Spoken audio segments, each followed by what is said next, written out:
Good morning all of you. कैसे हैं आप लोग?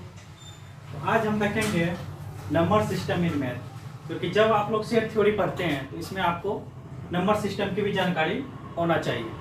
तो इसीलिए आज हम लोग देखते हैं कि इस नंबर कितने टाइप का नंबर, फिफ्थ या आप सिक्स क्लास से ही पढ़े होंगे कितने टाइप का नंबर। तो जैसे इसमें पहला देखते हैं नेचुरल नंबर। क्या नेचुरल नंबर है? जिसको हम लोग प्राकृतिक संख्या भी बोलते हैं। तो ये क्या होता है? तो गिनती की संख्या को हम लोग क्या बोलते हैं? प्राकृतिक संख्या कहते हैं, जिसको काउंटिंग नंबर भी बोला जाता है। तो ये कहाँ से स्टार्ट होता था आपको पता होगा? तो 1 2 3 4 5 से इनफिनिट तक चला जाएगा। नेचुरल नंबर को हम लोग कैपिटल एन से डिनोट करते हैं।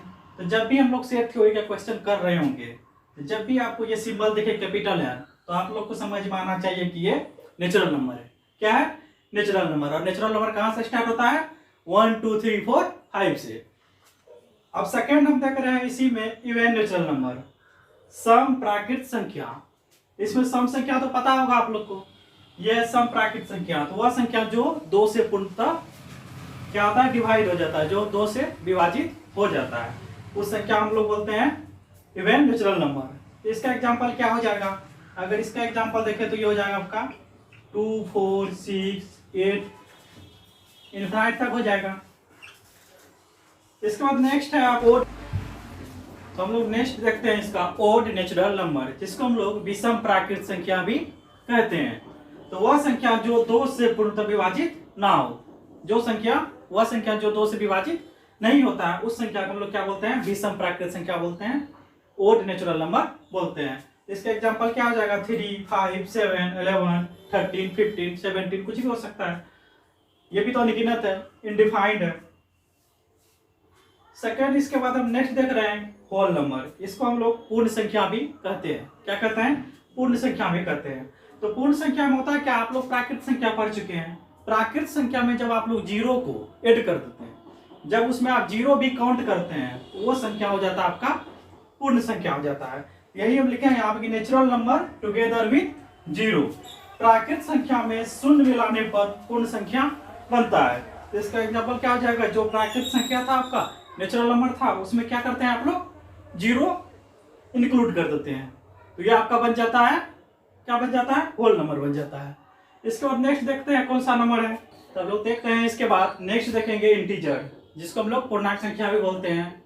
तो पूर्णांक संख्या क्या होता है कि प्राकृत संख्या जो होता है आप लोग का, जो नेचुरल नंबर था, उसमें जब आप लोग जीरो और ऋणात्मक number, negative number, zero and negative number को जब आप लोग उसमें जोड़ देते हैं, ऐड कर देते हैं, तो वो हो जाता है आपका इंटीजर। क्या हो जाता है? इंटीजर। तो चलिए एक ग्राफ से हम देखते हैं इसको, संख्या रेखा पे समझते हैं क्या होता है। जैसे हम ले रहे हैं ये जीरो, इसका मिडिल पॉइंट। अब जीरो से राइट साइड जब जाएंगे आप, क्या? राइट साइड,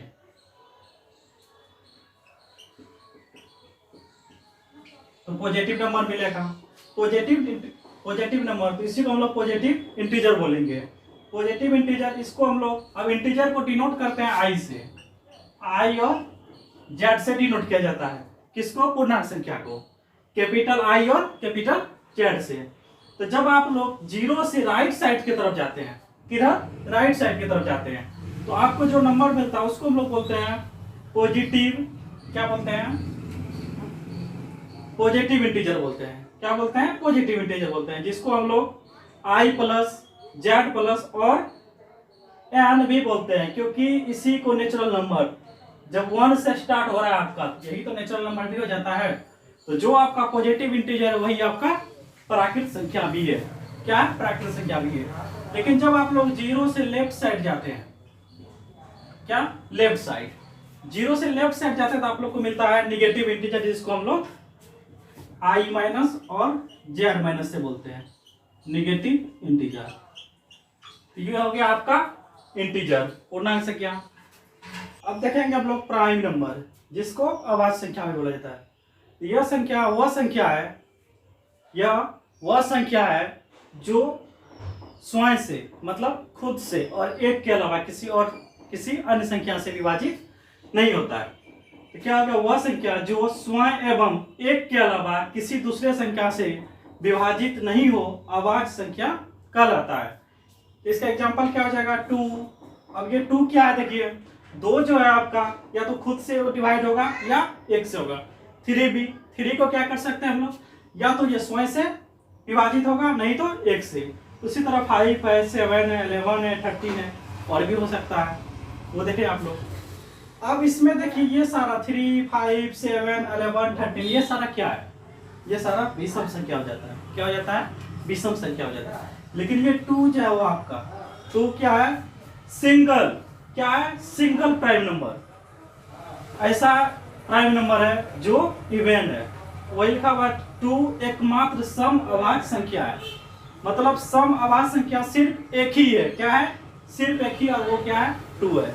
2 के अलावा कोई भी ऐसा सम अभाज्य संख्या नहीं है, कोई भी सम अभाज्य संख्या नहीं है, सिर्फ 2 ही है आपका। क्या है? सिर्फ 2 ही है।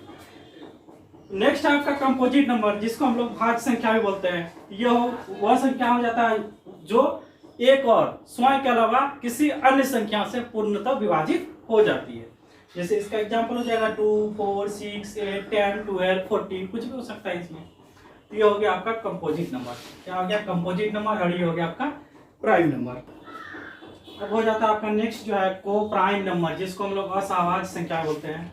असहभाज्य संख्या 2 या 2 से अधिक संख्या जिसका HCF महत्तम समापवर्त जो निकालते हैं आप लोग, HCM 1 हो, मतलब 1 हो, उसको हम लोग असहभाज्य संख्या बोलते हैं। असहभाज्य संख्या। जैसे एग्जांपल में 4 और 9 का जब आप लोग HCF निकालेंगे तो इसका 1 आएगा। उसी तरह से 12 और 25 का भी अगर HCF निकालते हैं आप लोग तो इसका भी हो जाएगा HCF 1 ही आएगा। तो ऐसा दो संख्या जिसका HCF क्या हो?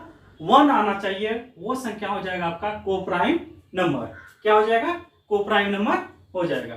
उसी तरह से नेक्स्ट है आपका पेयर प्राइम नंबर, मतलब युग्म अभाज्य संख्या। ऐसी अभाज्य संख्या है जिसके बीच का अंतर 2 हो, युग्म अभाज्य संख्या कहलाती है। मतलब ऐसी बीच का अंतर, तो जब भी आप लोग अंतर की बात करते हो तो यहाँ पे कम से कम 2 नंबर की जरूरत है। तो 2 प्राइम नंबर जिसका डिफरेंस क्या हो जाएगा?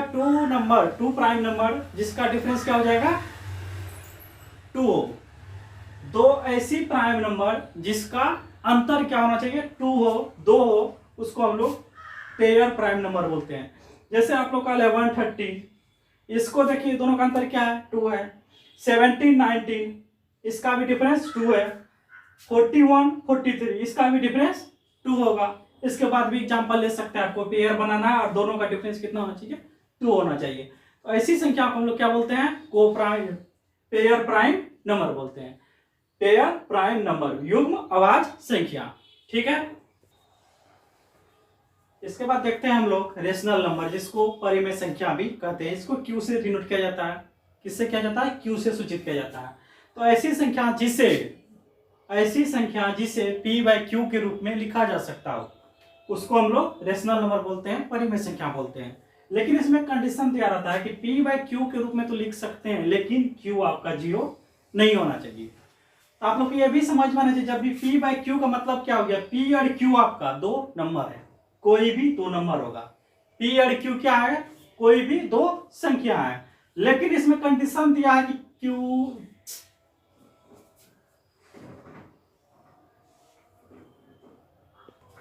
तो क्या होना चाहिए आपका? Q does not equal to 0। Q 0 नहीं होना चाहिए। क्यों नहीं होना चाहिए? तो चलिए देखते हैं। अब जैसे मान लीजिए P कोई संख्या है, Q अगर इसको 0 ले लेते हैं, P कोई भी संख्या और Q 0 लेते हैं, अब P में आप लोग 0 से कितना भी डिवाइड कर दीजिए, कितना भी भाग दे दीजिए, ये कटेगा ही नहीं। क्या होगा? डिवाइड होगा ही नहीं। तो इसका रिजल्ट क्या हो जाएगा? इन्फिनिटी आ जाएगा, जिसको हम लोग अनडिफाइंड बोलते हैं। रिजल्ट क्या हो जाएगा? इसका कोई हल नहीं होगा। आप अपना कॉपी का पन्ना भर लीजिए, लेकिन इसका सॉल्यूशन नहीं निकलेगा।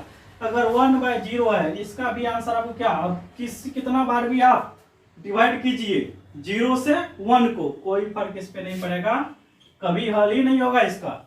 इसीलिए यहाँ पे कंडीशन दिया रहता है आपका कि Q 0 नहीं होना चाहिए। ठीक है, Q 0 नहीं होना चाहिए। जो था आपका रेशनल नंबर, उसको अगर हम लोग Q से डिनोट करते हैं तो Q इक्वल टू क्या हो जाएगा? P/Q, जहाँ पे Q आपका 0 नहीं होना चाहिए। तो इसके एग्जाम्पल जैसे हो गया 1/3, 5/6, 2/4, 4 etc। नेक्स्ट है इरेशनल नंबर, जिसको अपरिमेय संख्या बोलते हैं। ये क्या हो जाता है, उसको p बाई क्यू के रूप में नहीं लिख सकते हैं। तो वह संख्या जो p बाई क्यू रूप में नहीं लिखा जा सके, वह संख्या जो p बाई क्यू के रूप में नहीं लिखा जा सकता है, उस संख्या को लोग क्या बोलते हैं, अपरिमेय संख्या बोलते हैं।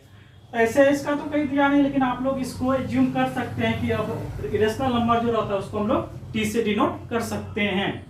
क्या कर सकते हैं, t से डिनोट कर सकते हैं। इसका एग्जांपल हो जाएगा √2, √15, पाई भी हो जाता है आपका इरेशनल नंबर ही। क्या हो जाता है, पाई भी इरेशनल नंबर ही हो जाता है। ये हो गया इरेशनल नंबर। नेक्स्ट आता है आप लोग का रियल नंबर, इसको आप लोग वास्तविक संख्या भी बोलते हैं। इसमें क्या होता है, इसमें परिमेय संख्या और अपरिमेय संख्या, रेशनल और इरेशनल दोनों आ जाते हैं। तो उस संख्या को हम लोग क्या बोलेंगे, वास्तविक संख्या बोलेंगे। जैसे अगर रियल नंबर को हम लोग r मानते हैं, तो r इक्वल टू आपका फॉर्मूला हो जाएगा q प्लस टी। q हो जाएगा आपका परिमेय संख्या, रेशनल नंबर, और t हो जाएगा आपका इरेशनल नंबर। तो ये फॉर्मूला आपको कुछ क्वेश्चन बनाने में, ये फॉर्मूला भी आपको काम आ सकता है। इसका एग्जांपल हो जाएगा, ये है कुछ एग्जांपल जो आप लोग देख रहे हैं, 1/3, 5, 4/7, √2, -5, 6। मतलब इसमें रियल नंबर बोल सकते हैं, इसमें सारा नंबर आ जाता है। इससे पहले जितना भी नंबर टाइप्स पढ़े हैं हम लोग, वो सारे के सारे नंबर आपका रियल नंबर में आ जाता है। तो इसका अब आपका ये नंबर सिस्टम जो जरूरी था, जो सेट थ्योरी में हम लोग को काम आने वाला, वहाँ पढ़ लिए। इसके बाद नेक्स्ट लेक्चर में हम लोग देखेंगे टाइप्स ऑफ सेट।